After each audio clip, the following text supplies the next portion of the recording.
Hey guys, I wanted to welcome you to this first part of market analysis.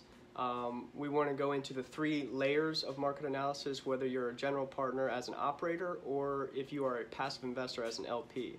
And we're going to go into why this market research is so important. So before I go any further, if you like this content or you want to hear more about me, please like, subscribe, and leave a comment for any new topics that you want me to go over. But without any further ado, we're going to go right into it. So market research, why it's important. Pretty much market research gives us the proof, the evidence, and the confidence that our business plan that we've set in place for this particular building in this particular part of, the world, US, anything, gives us confidence, right? This is going to pretty much give us that evidence that our business plan will work. So what do we mean by market research? We want to understand the macro level, the micro level, and then the market cycle. So first we're going to dive into the macro level. And what that means is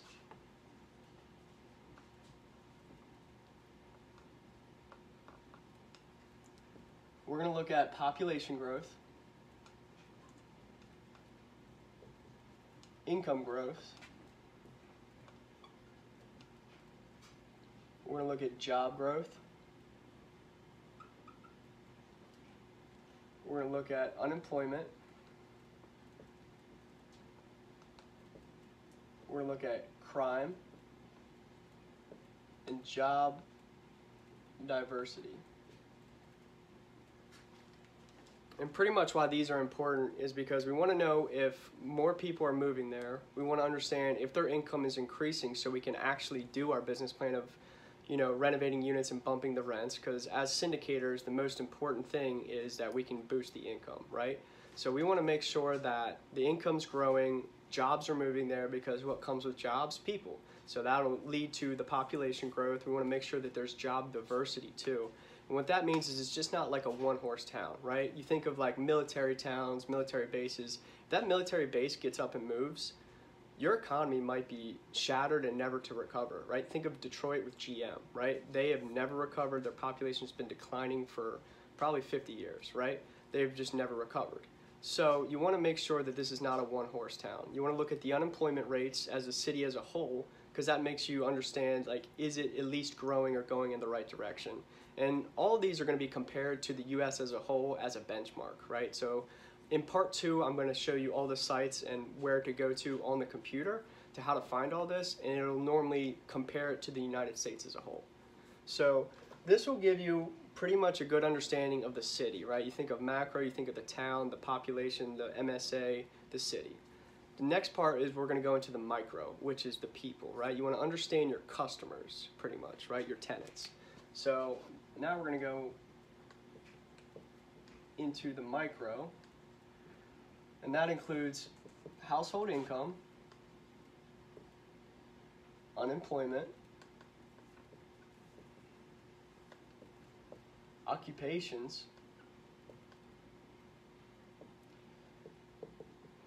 average age, marital status. We want to understand the average number of people per household. And we want to understand crime, right? And so this gives us a good idea of our tenant profile. So this will tell us like what they do for a living, right? This will tell us how much money they bring in as a household. This will tell us kind of more about their lifestyle, right? A lot of people look at this and say their average age, occupation, marital status. Why do I need to know that? But really what that does is help you, as an operator especially, design the business plan to fit and curate to the people that you're actually targeting as tenants. So if your average age is 50 years old, they may be empty nesters, right? They may be people who don't have kids anymore. They may not care about going to the gym as much, or maybe they want a pool, or maybe most older people want some kind of clubhouse to where they can host events like poker, bingo, stuff like that that most of that older generation enjoys. If your average age is 30 and it's more the millennial side, maybe it has to be a little bit more tech savvy. Maybe it has to be maybe they're single, right? And you want to go into, okay, well, if you're single, they probably want a gym, right? You want to work out, you want to get in better shape, you want to attract somebody. Or maybe you're lonely and you have a pet, so you want to put in a dog park. So understanding your tenants on a little bit of a deeper level to understand what amenities that they're going to want before you go into a property is really going to help you to design your business plan in the most cost-effective way, right? Because, some of these amenities are not going to make sense for every group. So you want to think of the micro level as the people. You want to understand them on a deeper level. And you want to understand the household income too, because even though, let's say, Orlando is growing at a crazy level and the median household income is $70,000, if you don't look at this micro level, you might be like, oh, well, my business plan is going to work all over.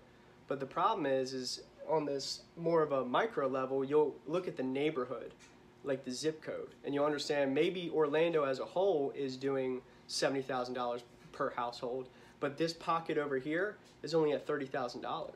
Well, if they're at $30,000, your rent of $1,000, your rent at $1,300 is no longer going to be viable. They're not going to be able to afford that. So maybe doing those high-end renovations where you get that $1,300 rent doesn't make sense over here in this market. And you just got to make sure that your business plan lines up with the people who you're going to be targeting, right? And so once you do the macro and once you do the micro, the last thing you want to incorporate into your study is the market cycle. And what does market cycle pretty much mean? Is trends. Which way is the market going, right? So this could be on a national level. You can think of like stocks, right? Bear and bull. Either it's rising, recession, things like that. You want to understand it on that kind of a level. So when we think of market cycles, real estate is local. So you want to understand it on a local level. So the trends could be, rents. Just because the rents are going crazy high down in Texas doesn't mean they're going crazy high up in Baltimore. So you want to understand the rents. Are they going up or are they going down? Concessions, right? Do they have to give you 4 months free rent to get a renter? Do they have to give you that free TV, that Amazon gift card, or anything like that? Do you have to do that just to get a tenant at the rent that you're trying to go for? So understand, are concessions up or down? You want to understand, lending rates.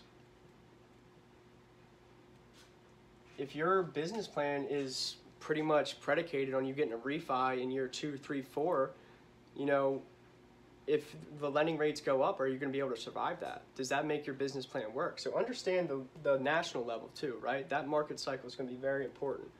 You want to understand crime. And we've said it all throughout with crime, but crime, is it trending up or trending down? You want to understand which way it is trending. Because if it's trending up, maybe the rest of the market looks good, but if your crime is trending up, eventually it's going to catch up to the market. And eventually that's going to be no good because you're going to have shootings, maybe drugs, property damage, theft, anything like that could really, you wouldn't want to live there, so people are going to stop moving to that general area. So these are the 3 big things you want to understand when looking at a market, when analyzing a deal, either as an operator or as an LP, because you have to sell this as an operator to your investors, right? You want to be able to say, yeah, well, we know we're going to get these rent bumps because here's the income growth, here's the household income, and here's the trends, right? As an LP, you want to be like, oh, well, I can scrutinize their business plan that they're giving to me because I can find the job diversity, I can find all this stuff, and I can see the trends. So it's very important to understand the market before you invest either actively or passively because this really determines the business plan.